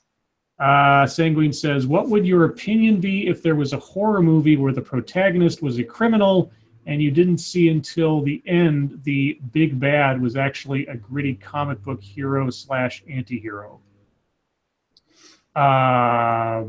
If it was executed well, anything can be done, really. Yeah. I mean, a movie where the... Yeah. Sorry, the first movie I saw John Malkovich in, it's right. It's Making Mr. Right. Oh. Actually, it might have been Dangerous Liaisons. Okay. See, that's much better. Yeah, but I remember him more distinctly in The Line of Fire because he was just so evil and cool. So, yeah. See, if you watched him first in Dangerous Liaisons, I can see you seeing him as a more high-end actor. If you saw him in Making Mr. Right, yeah, which was a goofy 80s love film, yeah, you can see him playing pretty much anything. Okay. Anyone like ISIS, the band? I don't know of them. Neither do I. Oh, I did see him in Of Mice and Men. He was good in that. Oh, yes, he played Lenny. That's right. With really Gary good. Sinise. Gary Sinise. He was also in Death of a Salesman with Dustin Hoffman. He played the son, the football one. Scribe, you get this a lot. What about Waterworld? What are your thoughts on Waterworld? It's not as bad as people make it out to be. It's not great. The story behind its production is probably 20 times more interesting than the actual film itself. So it's worth a watch. The ending is rushed and it's too happy ending-ish, but there's a lot of things I like about Waterworld. It's very imaginative for what it was at the time, especially the opening. Like when I went to see the movie I saw it in the theater. As the Universal logo came up, as I was sitting there and I hadn't seen it yet, I said to myself, it would be really cool if they showed the Universal logo going nothing but water, like all the land disappeared. And just then, that's exactly what they did. And I thought, I could write this shit. Wow. Snickering Bear. You fucker. Butt fuck Steve Shives or get a neck job by Riley J. Dennis with Adam's apple included. Oh. Well, now it would be an all dismembered Adam's apple, so that's even worse. A neck job? What do you mean, like, what's... I'm going with neck job because it sounds better than butt fucking Steve. Yeah, I don't want to butt fuck Steve Shives. No thanks. Can you imagine what's been up there? Oh my god. Oh god. Yeah, his wife's strap on. Defo. SDA Punisher has another question for you here. Yeah. Do you need a couch, or would it be acceptable for the chauffeur to just catch and worriedly cradle you dramatically? No, don't freaking touch me. Well, what if he's hot? I mean, what if he's Assassin's Creed hot?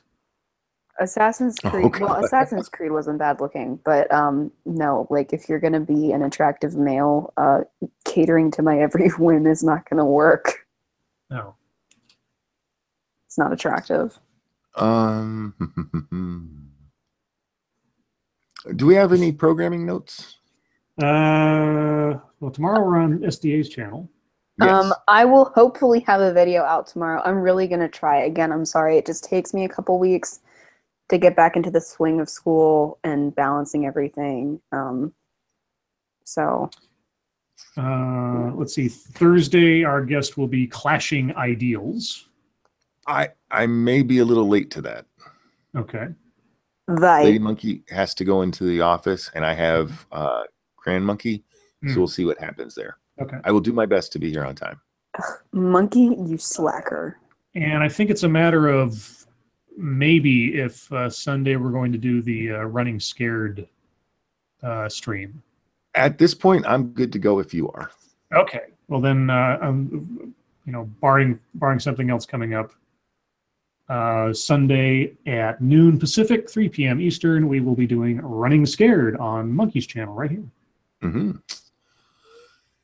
Speaking of Shives, Angel or Buffy? Oh God. I love both shows. I really do. Both shows have really bad seasons, though. Overall, Buffy. I didn't watch either one with any regularity, so I couldn't comment. SJ, did you watch either of them? What? Angel or Buffy? Nope. Oh, Buffy is awesome, especially the first 4 seasons. Of course, now we have to wonder, given the revelations, how many of the actresses Joss Whedon was banging on the side. Oh, if he was lucky, he got Willow a couple of times. Oh man. Oh, she's so fun. Or Eliza Dushku or whatever. Oh God, yeah, I would fuck that so hard I would die. Fuck it so hard I'd die. Yeah, I would just, yeah. Dominus Kane asks if you had to pick between the Andromeda strain. Scribe, can you find that comment and read it? My fucking tongue here. Okay. You're fucking your tongue here? It was Dominus Kane, you say? Yeah. How far up was it? Okay, if you had to pick between the Andromeda strain or Project Colossus, what would you pick? Do you mean Colossus the Forbin Project? Because I'm assuming that's what you mean. Colossus the Forbin Project is sort of like the precursor to War Games, where you had an AI that kind of got control of the nuclear bombs and stuff, although it was a bit more quiet and very sort of antiquated special effects and such. I kind of like Colossus Forbin Project better, just because there was more moral question issues when the AI started asking questions to the humans about the the necessity of life and all this other stuff. I like that better than the Andromeda strain, which was just, oh, there's a disease and we have to cure it. Dan Kerb asked, which Running Scared, Billy Crystal or Paul Walker? Billy Crystal. Paul Walker is not Running Scared. Well, there's a movie called Running Scared with Paul Walker in it. I don't care. I know. And it was a weird movie. It was weird. I don't know if it was bad, but it was weird. But there was a scene in the beginning where he's married to, what's her name? She has a really weird name, and I'm suddenly forgetting it. But anyway, she's really hot, and they have sex on the dryer, and it's fun. Or Vera Farmiga, that's, or however you say your last name. Snickering Bear asks if we have a link to the first stream we met. Oh God, no. I don't even remember where it was. Yeah, it was either Irate Bear or Based Mama, probably Based Mama, and it was so long ago now I wouldn't even know. 2-minute warning, guys.